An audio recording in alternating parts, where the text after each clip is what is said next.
Whether we're at home, in a restaurant, or at a concert, we all love seeing video on the largest, highest quality screen possible. One popular way to do this is with a video wall. There are lots of factors to think about when putting one together, and in this video we will cover the entire process. If you are designing and installing a video wall for your client, there are some essential questions that you must ask. How big is the space? What kind of content will you be showing? Can you control the lighting around you? What sources will be playing? How will you control the video wall? Would you like to see one large image or different sources on different screens?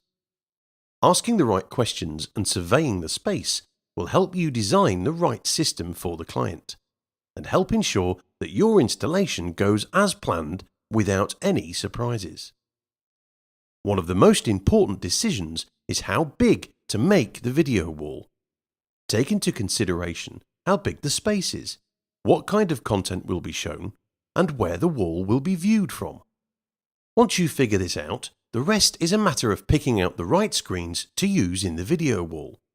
Take into consideration screen size, screen brightness, viewing angles, and the size of the bezel. The smaller the bezel, the better. Next, it's time to figure out how you will mount the screens and where the components will go.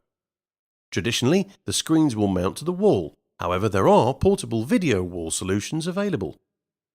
For the cleanest installation possible, find a location where all the electronics can be stored out of sight.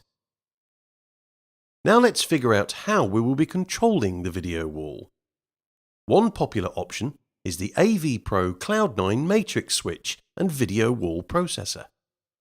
Sources connect directly to it, and displays can be connected with HDMI cables or extenders. One common use for a video wall is in a public bar. With the Cloud9 video wall processor, you could watch an event as one big image across the entire video wall, or you could watch individual events on individual screens. Now, the final decision to be made is how you will control the video system. Rather than trying to control each display, each source, and the processor, the easiest solution would be a control system. Most customers want a system that is easily controlled by a smartphone or a tablet. Last but not least, be sure to calibrate the video wall. Inconsistent color among screens, edges not lining up correctly, and a video wall that is too bright or too dark all result in a bad experience for the viewer.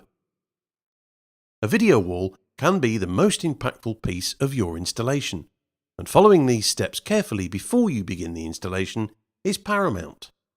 If you have any questions on designing or installing a video wall, call our sales and tech support teams who will be happy to help.